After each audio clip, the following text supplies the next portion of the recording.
right now, this very second. If you step outside and look up, you will see it. Brighter than all the stars. Brighter than Jupiter. Brighter than anything in the night sky, except the moon. For thousands of years, people called it the goddess of beauty. Poets dedicated verses to it. Sailors used it to navigate the open sea. But I'm about to tell you something that will forever change the way you look at that light. This is not beauty. This is a trap. Venus is a planet where metal melts directly on the ground, where a single breath would instantly incinerate your lungs from the inside, where Soviet probes, built like military submarines, survived a maximum of 2 hours before dying. A planet that was once possibly an exact copy of Earth, with oceans, with a temperate climate, perhaps with life, and which became something for which human language has only one word: hell. Today we are going there, layer by layer, and I promise, by the end of this video, you will look at the morning star with completely different eyes. First, the scale. Because when we talk about Venus, it is easy to abstract away. Numbers seem like just numbers. So let's turn them into reality. The temperature on the surface of Venus is 464 degrees Celsius. This is not the temperature of a hot oven. This is the temperature at which lead doesn't just melt, it flows like water. Zinc evaporates. Aluminum begins to deform. If you arrived on Venus in the best spacesuit that exists today, you would not survive a single minute.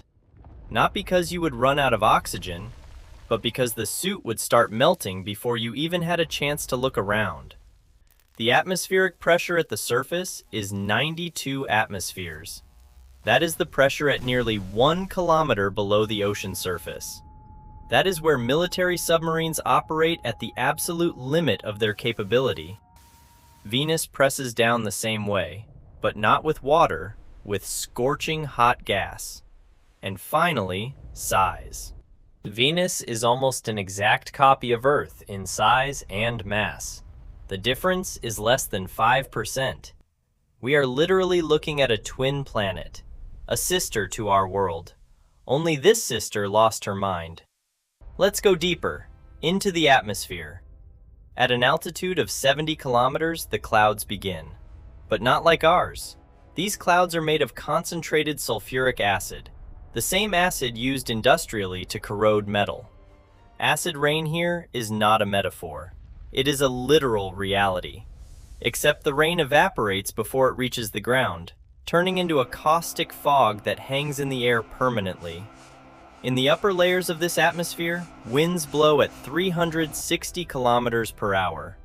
They circle the entire planet in 4 Earth days, a hurricane that never stops. But the deeper you descend, the quieter it becomes. And that silence is more terrifying than any hurricane. On the surface itself, absolute stillness, heavy, motionless air. So dense that the lowest layer of Venus's atmosphere is no longer a gas in any conventional sense. It is a supercritical fluid, a state of matter between gas and liquid. Walking on Venus would be like trying to walk along the ocean floor, on fire. The sky here is orange, always. Sunlight, forcing its way through kilometers of acid clouds, takes on the color of glowing embers. No day and night cycle in any familiar sense, only an eternal dim orange twilight.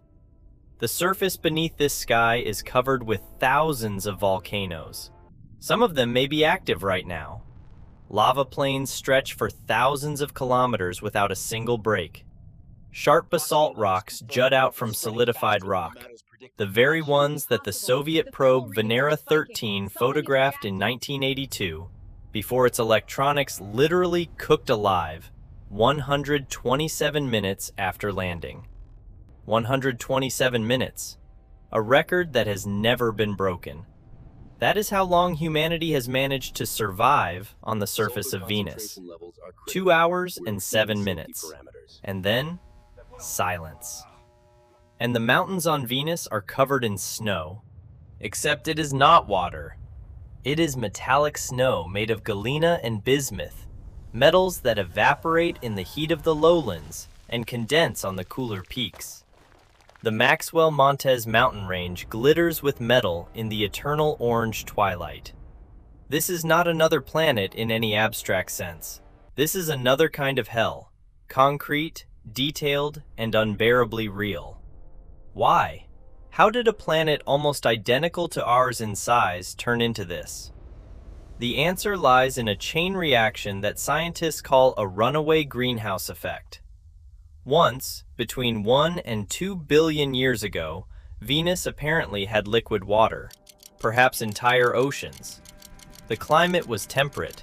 The planet sat in the habitable zone. But a little closer to the sun, a little more heat, the oceans began to slowly evaporate. Water vapor is also a greenhouse gas. Its presence in the atmosphere created additional warming. The warming caused even more evaporation. The evaporation, even more vapor. A feedback loop that could no longer be stopped. Having lost its water, Venus lost its mechanism for absorbing carbon dioxide. On Earth, CO2 dissolves in the oceans and binds into rock formations. On Venus, there was nowhere for it to go. It accumulated in the atmosphere over millennia. Today, it makes up 96.5% of that atmosphere. This is the thermal prison, a glass cage with no way out. Venus has no tectonic plates. Heat does not escape gradually the way it does on Earth through continental movement. It builds up inside for ages, until a global catastrophe occurs. The planet literally remelts itself, flooding the surface with lava every few 100 million years. A full reset. Total renewal. Venus is not just a dead planet, it is a warning, written on the scale of an entire world, about what happens when a climate system loses its balance forever. And yet, this hell holds a mystery that has kept scientists restless for years. In 2020, a team of astronomers detected phosphine in the upper layers of Venus's atmosphere, a chemical compound that on Earth is produced only by living organisms, or by extreme volcanic processes, but not in such quantities. Since then, the signal has been confirmed multiple times. In 2024, ammonia was added to the picture. Both substances are markers of biological activity on our planet. This is not proof of life, but it is a question we cannot yet answer. And here is why that matters. At an altitude of 50 kilometers above Venus's surface, conditions are unexpectedly mild. The pressure is similar to Earth's. The temperature ranges from 30 to 70 degrees Celsius. In these very clouds, acidic, toxic, but relatively cool, microbes that evolved there billions of years ago might exist. Life in the skies of a hell planet. This is either the most extraordinary discovery in the history of humanity, or chemistry we do not yet fully understand. To find the answer, NASA is preparing the Da Vinci and Veritas missions, the first American spacecraft to visit Venus since the 1990s. Da Vinci will literally fall through the atmosphere, taking measurements every few seconds. Veritas will create a detailed map of the surface unlike any that has ever existed. At the same time, a British team is preparing their own probe, specifically designed to search for biosignatures in the clouds. Within a few years, we may get an answer to the question that turns everything upside down. Can something live in hell? Tonight, step outside. Find it in the sky, the brightest point after the moon. Now you know what lies behind that light. 464 degrees, 92 atmospheres, acid rain, metallic snow, and an eternal orange twilight. A planet that was once like Earth and became something that forgives nothing. Venus does not threaten us. It simply exists, like a mirror showing what happens when balance is broken beyond repair. We keep sending probes.